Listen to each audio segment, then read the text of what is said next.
The best Half-Life 1 mod ever has just released. 27 years after Half-Life 1 did. A mod that manages to do unprecedented things that genuinely made my jaw drop on many occasions. And it does all that while telling an interesting story set outside of the Half-Life universe. So in this video we're gonna be taking an in-depth look at this mod. I'll tell you what the story is about, show you all the reason that this mod is great outside of just the incredible looking graphics, analyze it on the process, and of course, review it. This will be a long one, so sit back, relax, and let us take a look at Diffusion. Diffusion starts with an introduction to our character. We are James Smith, a SWAT unit who's currently passing through Utah on his way to do a nice little vacation for himself. We run out of gas, however, and it just so happens to be right next to these labs, leading us to Chapter 1, Utah Labs. That's creative naming right there. And to address the elephant in the room, no, I didn't misspeak, this is Half-Life 1. To be exact, it's running on /3D, a custom engine that is an improved replica of Gold Source, Half-Life 1's engine. Now, just because the engine is improved does not mean that mods for it are automatically good. Paranoia 2, a sequel to a Gold Source mod, used /3D, and it's one of the worst things I've ever played. But Diffusion obviously knew what to do with it, the insanely great graphics being the most obvious factor here. Better looking lighting, dynamic shadows, and the method of importing models from Black Mesa and other Source games makes for a visual masterpiece that makes this mod look as good as Black Mesa itself in many cases. There is no doubt that /3D didn't also help with a lot more technical things as well though, which we'll get to later. Let's go back to the start though, I don't want to get ahead of myself.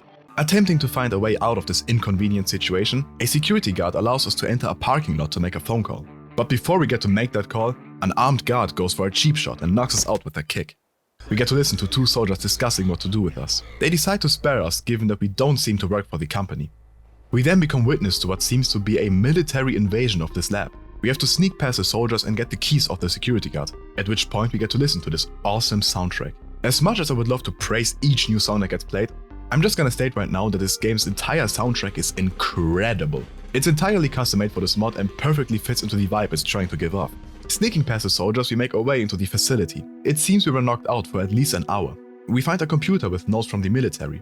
Computers like these will be found throughout the mod and are used to tell some extra lore, similar to Fallout's terminals. Reading this military note, we find out that their task is to eliminate everyone in this facility and to capture and detain a Rich, whose full name is Mr. Andrew Rich. He will be quite an important character. Venturing deeper, it seems this facility is abandoned. We catch glimpses of scientists fleeing and even a few dead bodies here and there. There are also these crystals, red and blue.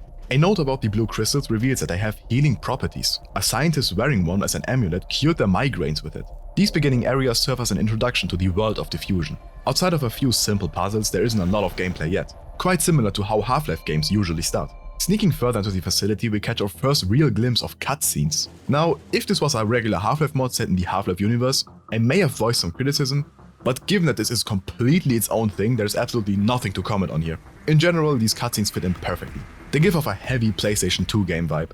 It's here that we get our first hint on what's going on. A person at the facility requested the help of security forces, but due to a direct order from Mr. Rich, they are forced to stay at Mega City in the primary labs. In one sector of the lab we find a suit, noted by a scientist named Nakayama to be a military version of a previous suit project, and that she wasn't in favor of creating it in the first place. She instead wanted to use the crystals to cure, well, everything. But Mr. Rich wanted to divert resources to this project. Anyone wearing it will be practically unstoppable. And that's likely Andrew Rich. Well, turns out that isn't true, because we managed to steal it for us. This is where the fun begins. Except for one minor inconvenience.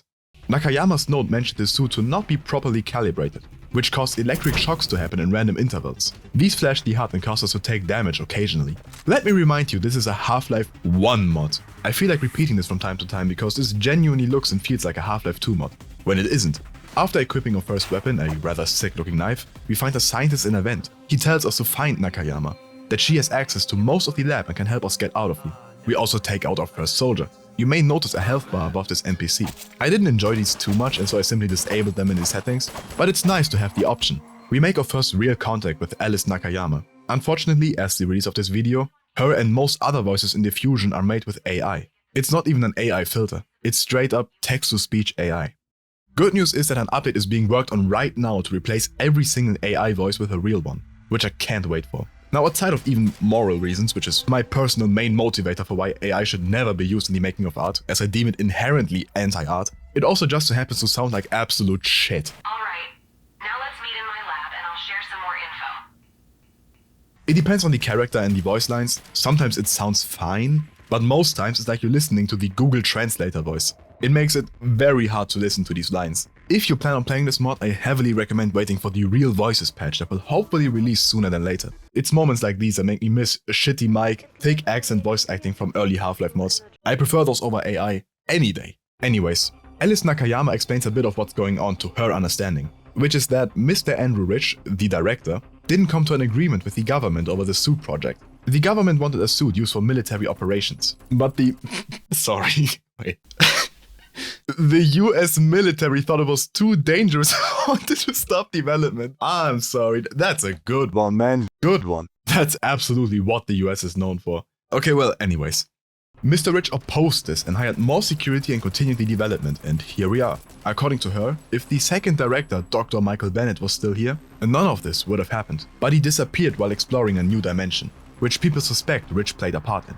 She now wants us to meet her in her lab, since even though she doesn't know us, she believes we are one of the good guys, and that since there's no security here, we are the only person besides herself that can shoot. On our way there, we come across some interesting things. We find this new enemy, obviously based on the Vortigaunt, but these are actually dwellers. They come from the red dimension, where the red crystals are from. This creature is at least 250 years old. This also isn't the last time we will deal with them. We receive some more weapons, and the weapons in this mod are insanely fun to use. We'll end up receiving a ton of weapons. And while this mod could have slimmed down on them, I'm glad it didn't. Having this amount of variety was very fun. For now we get the KSG shotgun, a cool pistol, and the MP5. It really can't be overstated how fun this mod is, which it achieves by constantly innovating the gameplay. We get this remote controlled turret section, which I wouldn't know how to do in the Source engine, let alone Gold Source, a stationary sniper we get to use, and a lot of simple puzzles. Stuff to keep you interested. Jiggling the keys in front of your face, which is kinda just what gameplay is if you really think about it, and this mod achieves just that. We eventually managed to reach Nakayama, and damn, that's a high quality model. Look at those vans. It is funny how insanely good her model looks compared to the pretty much regular Half-Life 1 scientist. She fixes our suit so we no longer get electrocuted, and adds a dash feature.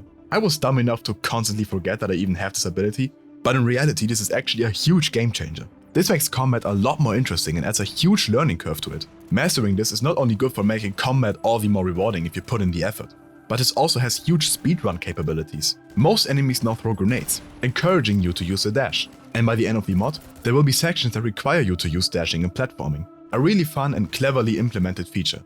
The goal now is to reach a teleporter to get to the red dimension as a means of escaping the military occupation. Once in the red dimension, we can teleport back to Earth at a more secure spot. We split up with Alice again and move through the Batonic sector. This is where we meet Dr. Watkins, who has a keycard we require to move further. But he is only willing to give it to us in exchange for a flower? Well, we have no choice but to go and get it. On our way there, we find a dweller in a lab, with notes about how they're working on a translation system to communicate with it. And best thing is that we are able to open a portal to the red dimension to free it, which causes it to leave a note behind for us. Teleport, savior, home, happy, thank you, gift, health. It's so cute. And yeah, it really did leave us a gift. Not only did we, unbeknownst to the player at this point, gain some positive karma, collecting this battery will give us a permanent 20 max HP increase, an upgrade you can find a few times throughout the game. In case you're wondering about how health works, by the way, this mod features somewhat quick regeneration, which also depends on the difficulty you play at. The footage in this video is mostly on easy, there are no medkits you have to scavenge for. This removes the survival aspect a bit, which I think serves this mod well as it allows for a higher focus on combat. With dashing being added to this suit along another ability that we'll get to later, this was a great choice and makes this experience a lot more fun. With the Dweller Freed, we do a really fun hacking puzzle that involves you finding the correct square to open a door, which is where we find the Barrett Sniper. And man, as much as I want to throw in an MLG edit right now, I sadly won't, because even though it's accurate, does high damage, looks peak and is animated perfectly, the sound is... man, it's completely missing that initial explosive sound. Listen to how it sounds when I overlay the old school CSGO ARP sound. Much better, right? We then find the flower. Turns out that by using a mix of the red and blue crystal, this flower has become immortal. It didn't decay even a bit over months, and that is without watering it. I get why Watkins wanted this flower now. His old ass needs this technology. Right before arriving at the teleport station, Alice has two pieces of bad news for us. For one, the soldiers also made it to the red dimension. Secondly, the server now has to be rebooted to be able to use the teleporter again. Being the chat we are, we do that of course, which is then followed by a holdout section as the teleporter charges up. Half-Life 2 Nova Prospect style. This includes us being able to equip and place turrets and pick them up again. This is wizardry. We get introduced to assassins here. They behave the same as the ones from regular Half-Life 1 do. Once the teleporter is charged, we finish Chapter 1 and enter Chapter 2, Red Dimension. Creative naming once again. Chapter 1 as a whole would already place it as one of the best Half-Life 1 mods to ever exist. And yet, this is only Chapter 1 of 5. Chapter 1 being the least impressive one by far. And yet I'd still give it a 9.5 out of 10. My only tiny critique would be that signage could be improved at times, especially with the lots of running back and forth you do. You can get lost pretty easily. There were also a lot of times where you have this huge path ahead of you, and the correct path was actually a small vent hidden in a random corner of it. I get that vents are a level designer's dream to connect different environments, but it felt slightly overused here. But this is me nitpicking. Chapter 1 is peak, and it only gets better from here. It was fun, the perfect length, and introduced the story nicely. Chapter 2 once again knocks it out the park with its visuals. Our goal this time is comparable to Half-Life 2 Episode 2. We receive a transmission from Will Spencer, a scientist sitting in the teleportation chamber of this dimension. Our goal is to get to him so we can teleport back to Earth at a secure spot. We receive a side goal as well. We see scientist Tony Darlow in danger, closed in by soldiers, meaning we have to rescue him. Chapter 2 itself is similar to Chapter 1 in length, and unfortunately about a third of it is spent inside labs very similar to Chapter 1. These labs are great, and this is again a nitpick, but it would have been cool to have more elements that differentiate these labs from the regular ones. And this AI slop poster isn't helping that. Don't worry, they plan on replacing this as well. We end up saving Tony Darlow. Alice arrives as well. Alice and Tony Darlow take the tunnels that lead directly to the teleportation chamber. And we are tasked with going another path to divert attention away from them. A very dumb reason. I mean, why not just go along with them and protect them when needed? It's fun to see what methods game designers come up with to separate the player from the companions, and I totally get it. Sometimes those reasons just have to be a bit dumb. On a small optional side expedition, we receive a new suit upgrade, the Electro Blast. This attack is similar to the one of Hound Eyes in Half-Life 1, and does a huge amount of damage, enough to kill any human enemy immediately. We finally make it outside, and this is where we get to perhaps the most interesting, one-of-a-kind segments for a Half-Life 1 mod ever. The soldiers have disabled 3 transmission towers, meaning we have to go enable them again. Since they are pretty far away from each other, we receive a vehicle. We are driving freely with car physics in Half-Life 1. Xash 3D is straight up crack. This was a huge amount of fun, and driving through the cliffs of this planet had me forgetting what game I'm playing. It's so good. We receive more weapons here optionally, consisting of a rocket launcher that will be useful in just a bit, and the G38C. We also received a few other weapons up until this point. We got this shotgun that is super fun to use and ported straight from Left 4 Dead from all I can tell. This custom gun called Kyr MRC, the 6.7, the Deagle, Satchel, mines, grenades, a crossbow was received shortly afterwards as well, and we will receive more in the coming chapters. If you thought a car was crazy, on the way to the final transmission tower we get to ride a jet ski. Seriously, how? For a bit of a switch up, we get another optional, really nice character interaction here. We meet Catherine, a friend of Alice as she notes. She's simply sitting here, having arrived with her own jet ski, waiting out the military invasion while enjoying the view. It's heartwarming. When trying to interact with her jet ski, since the pink one is the cooler one objectively, she will actually comment and say, "Do you really need my scooter that bad?" Adding interactions like these makes her world come to life. And just to ensure this mod's spot number 1, Alice will comment on you meeting Catherine, saying that she's glad to see she's well. Absolute cinema. We find notes about the military talking about the player, calling us the suit guy. One thing that is becoming somewhat annoying at this point is the lack of enemy variety. Up to this point, we only have regular soldiers and assassins. That's it. Thankfully, this is about to change. But it's another minor nitpick worth mentioning since there are basically no negatives about this mod otherwise. As mentioned, this gets broken up here since we fight a helicopter. A fun little boss fight. We then reach the labs again. Towers all enabled, but the basement generator has to be restarted. They sent a scientist called Harlan down there, but he never returned. Going down there ourselves, we find Harlan's dead body. And although we never meet him alive, it turns out he's a key player in this story. In a note next to him, he wrote about how he opposed Mr. Rich's plans. And we find out about a new project. Project Fusion. Harlan was an important scientist who helped create the different eras of suits, but denied any further help on this project, noting that Bennett, the scientist we mentioned earlier who disappeared, never wanted this. He also spoke to Nakayama, who helped make the military suit, and found out she didn't actually want to make it, and that she's just playing along. Noting that it's smart, Harlan himself wasn't quite as smart. He called out Rich directly, and he also called the investors to tell them what's happening. Rest in peace, Harlan, you did good. And this won't be the last time we hear of his direct involvement in the story. So to make it clear, there's the military suit which we are wearing, which already makes us very OP, and then there's Project Fusion, another suit project that is seemingly even more powerful. We will learn about it as the story progresses. We are also presented a new threat, the one that likely killed Harlan. We hear loud footsteps as the screen shakes. Shortly afterwards, we meet a mech. How is this Half-Life 1? This mech makes for a great boss fight. This entire room is laid out perfectly for this battle. And best of all, if you opened the portal for the Dweller in the beginning, it will come back at this moment and will cut the HP of this boss in half. Doing good deeds does pay out. Once we beat the mech, we return to the teleportation chamber. Most people were already teleported away to safety. By the way, listen to the AI slop of Will Spencer because holy shit does it suck. I thought I will express my gratitude in person. You are truly the savior of our lives. Please just record your voice lines on a mic in your room. I don't care how awful it sounds, it's better than this soulless garbage. I prefer quality like this, genuinely. Alice gives us an upgrade to our Electroblast, so that we can now do 2 of them. And just before Alice and the player are about to teleport away as the last people to do so, Mr. Andrew Rich arrives with a few of his armed guards. He declares that he's in charge now since Bennett is gone, and will force Alice to work on the Diffusion project despite Bennett's will. This is still better than most modern work environments somehow. To take care of us, Mr. Rich sends us to a battle we have no chance of winning. The one where Michael Bennett was sent as well, likely also by Mr. Rich, the Blue Dimension. Chapter 3 begins, Blue Dimension. Creative naming as per... Whoa. I am truly still speechless as to what I'm seeing here. This is one of the most beautiful things I've ever witnessed in Half-Life modding as a whole. Forget Half-Life 1. And would you believe me when I say that this isn't even the most beautiful thing this mod has to offer? Chapter 3 starts with us trapped in what seems to be a prison cart of sorts, escorted by robot soldiers.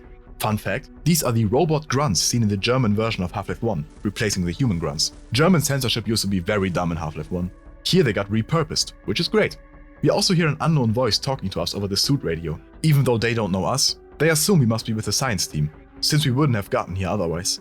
We need to reach this person, but we are now in the middle of the city and trapped in a futuristic prison. The voice explained that these are also dwellers, just blue. They act as the slaves of the robots. Thankfully, this person has a translation device for the dwellers, and with this, the guard dweller lets us escape, which is also how we get some of our weapons back. The Deagle and the Kyer MRC rifle. This mod uses this chapter as a full weapon reset, which is for good reason. Overall, this chapter's main theme is platforming, lots of jumping and climbing along ledges. And in terms of combat, the mod addresses the lack of enemy variety here. The robot soldiers come in 3 different varieties, all of which have unique abilities. On top of this, there are also drones that fire at you. And we get this beast in the sky following and shooting at us. This is also where we get our next weapon, a laser gun that the enemy also has, and it fires energy balls. Energy balls in a Half-Life 1 mod. Seriously, how? And for even more variety, there's then a mini-boss, a bright red robot which you defeat similarly to the Ender Dragon, by destroying the pillars that make it immortal. A really fun addition. And also an introduction to this boss fight method, which will become relevant later on. Throughout this section there's a voice that talks to us again and again, a feminine AI voice.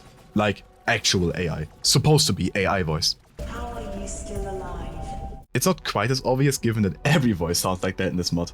It keeps talking down to us, that we should head back, that we should give up. GLaDOS stuff basically. Speaking of Portal, please feast your eyes on this. This mod features moving portals. And they are not just set in a wall. You can look behind them and there's nothing. This is a Half-Life 1 mod. And these images aren't static either. If there's an enemy standing behind the portal, you will see it. This is magic. The combination of enemies, these portals mixed in with the platforming make this the best chapter yet by far. And to think that this is all one mod. This chapter could have been a totally separate experience, and again, it would have been one of the best Half-Life 1 mods to exist ever. Outside of just platforming, we also get some great puzzles. Specifically one in this room. We have to reroute a signal to open a door or something. Basically, we walk into this room that features a portal that shrinks us and places us into this pyramid on the table. You can actually see the huge version of yourself in the portal. This puzzle was actually really well made. The concept is simple enough to understand immediately, and then it's just about the fun of figuring out the correct combination of pillars. It's my favorite puzzle of the mod actually. It's at this section where we get to choose if we want to kill dwellers or not. There's an achievement if you don't. In this case, you're able to lure it into a storage container and lock it in there, which I recommend everyone doing. They're the victims in this world after all. After a long and fun adventure in this chapter, we eventually meet the person that has been talking to us using the suit radio. It's Dr. Mike Bennett. He's alive, and he's wearing a WhatsApp suit, just like my profile picture is. He has built up a small lab here and is hanging out with his dweller friend John. Interestingly enough, there's a time skip here that implies that we explained everything that happened to Bennett here, meaning our character actually is able to talk canonically. Bennett wants to help us in freeing Alice, and we don't have much time. But before this, he finally reveals who the AI voice is that we've been hearing. It's an AI built by the Dwellers that was meant to help the society, but it ended up creating a robot army and enslaving them instead. I wonder what society is possibly dumb enough to make a reckless mistake like that. Our goal is now to defeat the AI. A large floating triangular bipyramid that fires lasers at us and spawns types of robots we haven't even fought before. A great 3-stage boss fight. Also the looks. How is this Half-Life 1? Using all the weapons we've collected thus far, which includes a new alien sniper, we defeat the AI. All the robots died with her, and the Dwellers will continue their life without an AI for now, and will eventually make a new safer one, as Bennett explains to us using the Dweller translation device he made. Bennett decides to keep a small piece of the AI though. He gives her the name Kara. He has removed the virus that caused her to become evil, and made her less powerful overall. She genuinely seems shocked and sad that she ended up enslaving the Dwellers, and says that she's sorry. The Dwellers want her destroyed, to which he simply says, In that case, I will accept my fate. "Oh no." It's a robot, so we know what she's saying is genuine. And only because it was the virus that made her evil, I have to say, I do love the Kara we get from this point forward. The remorseful, curious about life Kara. We teleport back to Earth, at a more secure location. The plan now is to go to the Crystal Tech HQ in Mega City, stop Project Fusion, and save Alice. We also finally learn exactly what Project Fusion is. It's an improved suit that makes you practically immortal. The mod fails to state here that this isn't just some kind of Brian Johnson stop aging thing. It's talking about being immortal from all sources of harm. The wearer of the Fusion Project suit cannot be killed. And this in the hands of Mr. Rich spells trouble, to say the least. Bennett also notes that the red crystals are suspected to cause brain damage, which probably also affected Mr. Rich to a certain degree. The last thing Bennett tells us is that crystal mixes can be used to recharge our alien weapons from the Blue Dimension, that these will be plentiful at the HQ as well. And with that, we fly to Mega City and enter Chapter 4, Mega City. Creative, I'm gonna be quick because I really wanna get to visuals. Our goal here is to reach the Crystal Tech HQ, and for that we have to reach a parking lot where we'll find Bennett's car. But now, look at this.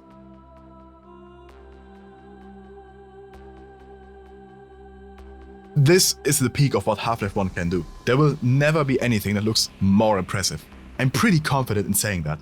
We're glad to be proven wrong, but no. Look at the composition of colors, the details. You can see cars driving, civilians walking. Every single window has an interior, which are done using parallax 2D textures, meaning these rooms aren't even real. A method used in games like Spider-Man for the PS4. This saves massively on resources as well. It also does such a great job of introducing us to how large this city is. You feel so small. The city feels infinitely large, the start of a new adventure.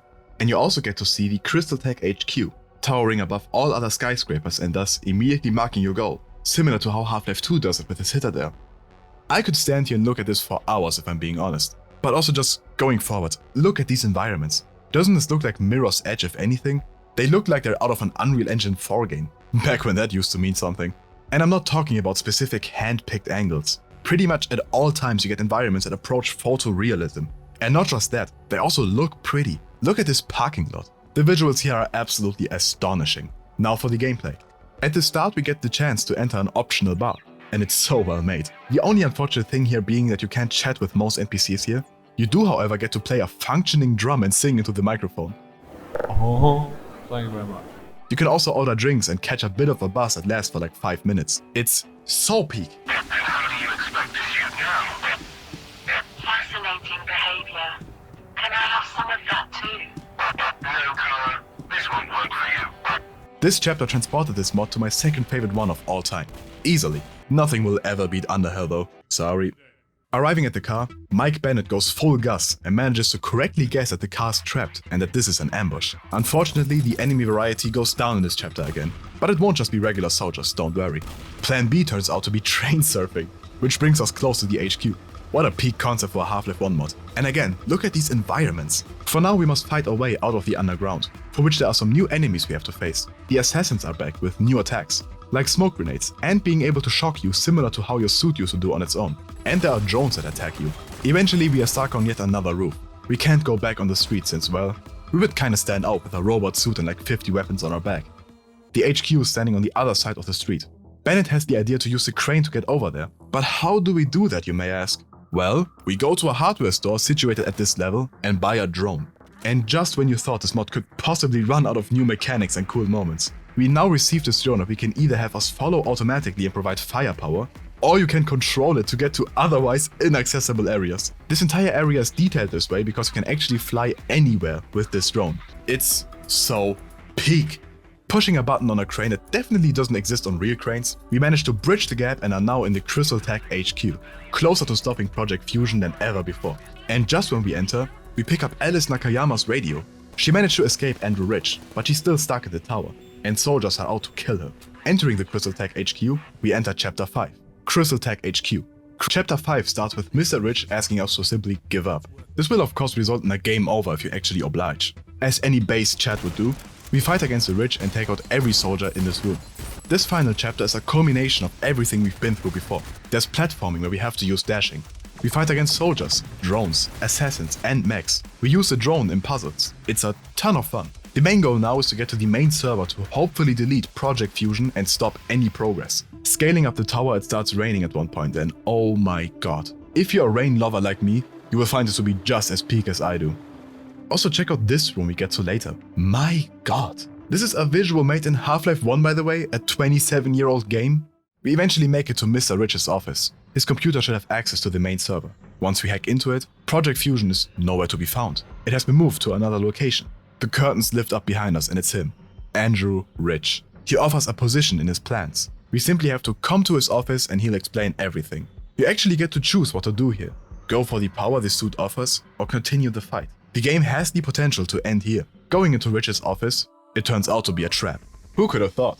With a quick electrical shock, we are knocked out and wake up in a teleportation chamber. To get rid of us, he teleports us into the white dimension, one not yet mentioned. Red crystals are found here. It's snowy, cold, and we get to see a black hole. Such a stunning visual. It's also crazy to think that the development for this mod started before we got the first image of a black hole that even confirms that they look like that. We pass out and a white dweller comes and consumes our body, making for ending 1 of this mod, the bad ending. If we do the right thing and decline the offer, we find 2 laptops that tell us the rest of Harlan's story. Mr. Rich lied to the government about wanting funding for a military suit, and he instead made Project Fusion. Harlan knew that Project Fusion could defeat the entire army, again noting that Bennett was right. Mr. Rich was ready to risk the entirety of Crystal Tech HQ being killed by the army, as it did happen in the beginning of this mod, in order to have the infinite power of the fusion suit. Harlan knew that after confronting Rich, he wasn't safe anymore. He went to the red dimension to hide, which is where he met his unfortunate fate.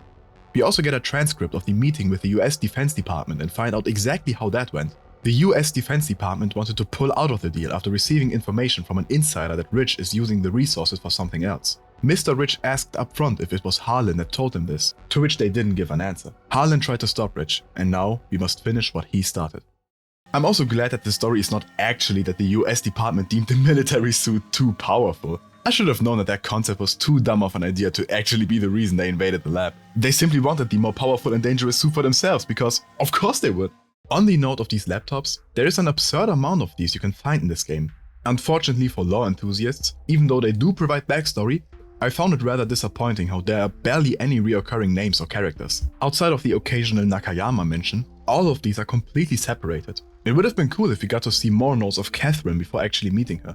Or having a side story told throughout the terminals using 2 characters that we never see directly and only learn about through the laptops. Sure, at least 90% of players wouldn't notice nor care, but it would be great for those that do. After getting this legendary quote, Ladies and gentlemen, we got him. and promptly defeating everyone in the room, we are now tasked with getting the security card of Egbert, the head of security. We were trying to gain access to the main server before, and now we are trying to gain access to another main server, I guess? Come to think of it, most objectives in this mod are just, we need to gain access to the main server. We end up reaching Egbert in a small hideout filled with people, including guards that switch sides. If you know my Underhell review, you know that I love small hideouts with NPCs to interact with. Unfortunately, there isn't much interaction here. We do get to talk to one security guard, which I'll take. Egbert gives us the card and allows us to choose an upgrade. We either get some extra health, or we get to upgrade our Electroblast function to level 3. It's very cool we get a choice here. We are now close to Alice, and so are the soldiers. So in a timed event, we now have to go and rescue her. This involves fighting a security general, another mini-boss. Once we do that, we get a hug from her. A great one for everyone watching that happens to be touch stuff.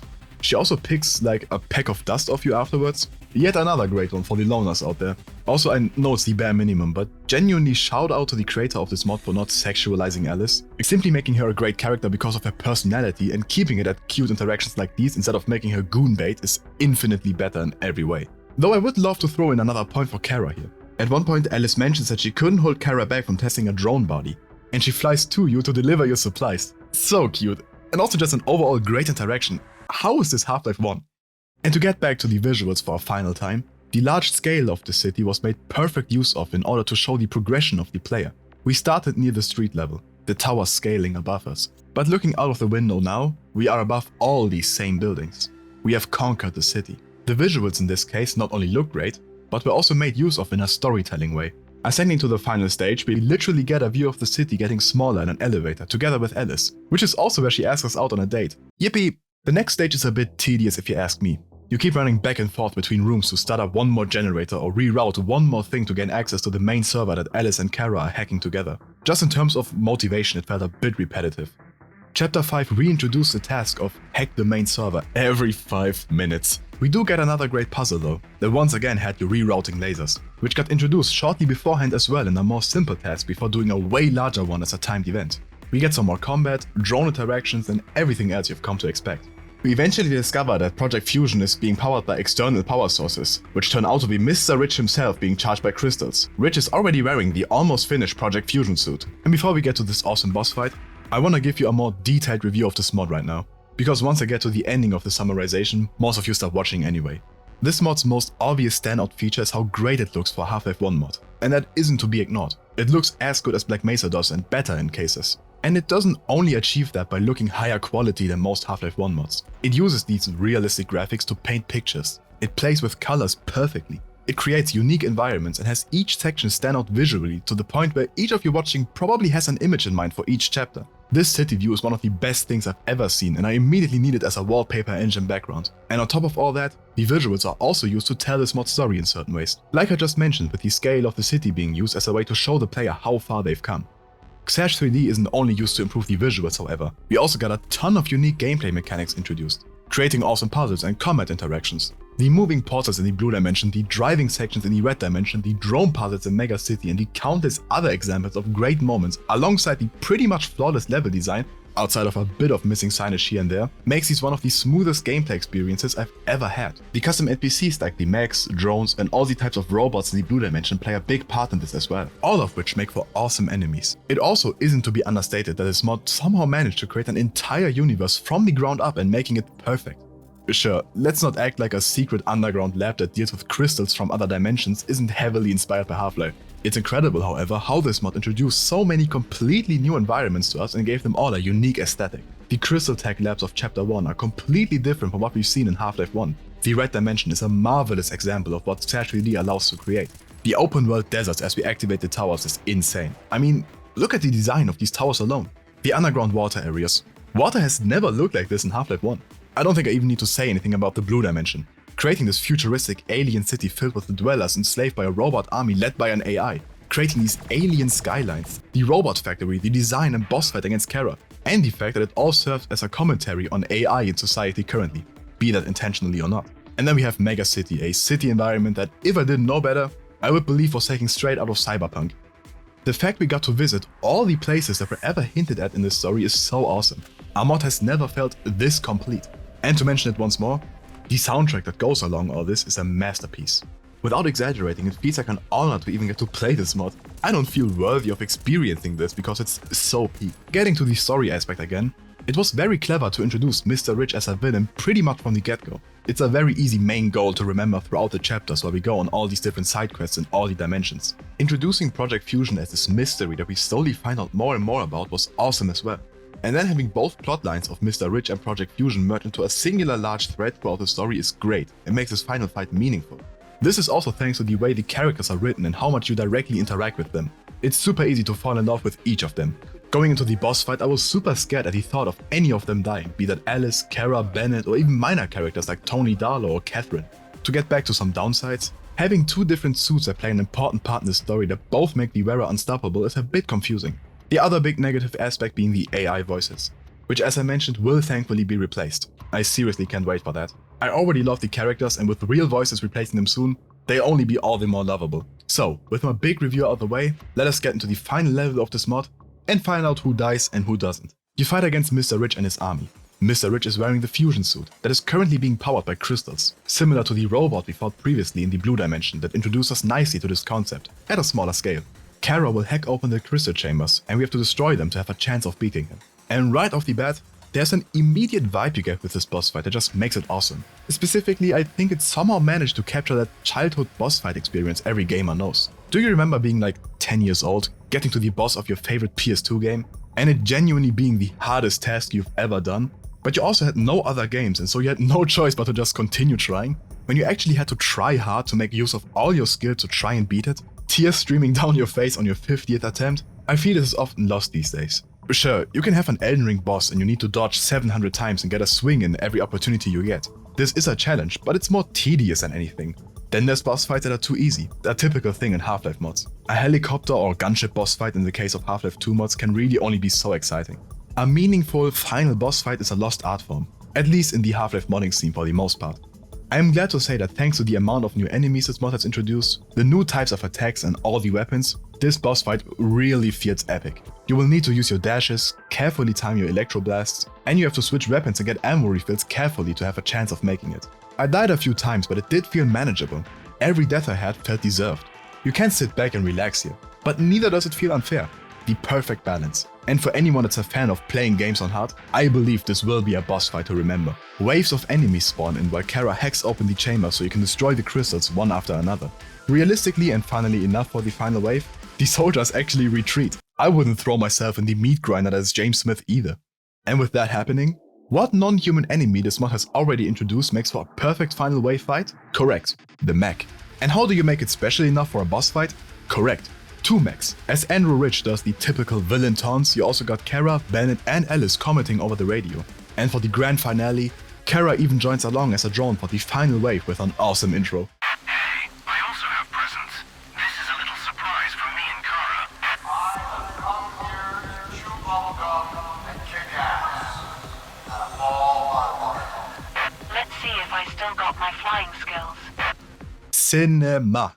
For the very final stage, you now fight Andrew Rich in the fusion suit, causing him to regenerate health at a rapid pace. The only thing that I found to work is placing traps, which was a ton of fun. It's great to have it be a unique challenge that isn't just holding W plus mouse 1. This boss fight is the perfect culmination of this mod's characters, weapons, mechanics and story. It's perfect. Once we finally defeat him, we get one final cutscene. Bennett offers Alice the position as director of Crystal Tech HQ. Kara is also promised her own robot body, and we still have that day to go on with Alice. Unfortunately, as the camera zooms over the city we have now conquered, we never get to see any of this. I was really hoping there to be an epilogue as the credits roll, or at least as a reward for unlocking all the achievements, but this doesn't seem to be a thing. I really wanted to see Kara and the date we go on with Alice, but this doesn't seem to be a thing. Overall, Diffusion is the most impressive and also just the general best Half-Life 1 mod to ever be made. And even if you've watched this far and know the story, it is still worth playing. Not only because I didn't even tell you about every great moment, but also because it is simply one of the most fun products I've ever played in general. It being a Half-Life 1 mod is just a bonus to that, so please consider checking it out and downloading it. There's even custom deathmatch maps and servers that I haven't yet mentioned. If you enjoyed this video, please consider liking, subscribing, or perhaps even becoming a member. And let me know what you think of this mod in the comments. Lastly, a massive shout out to aynekko for making this mod. You deserve all the flowers, my dude. And yeah, otherwise, thank you for watching.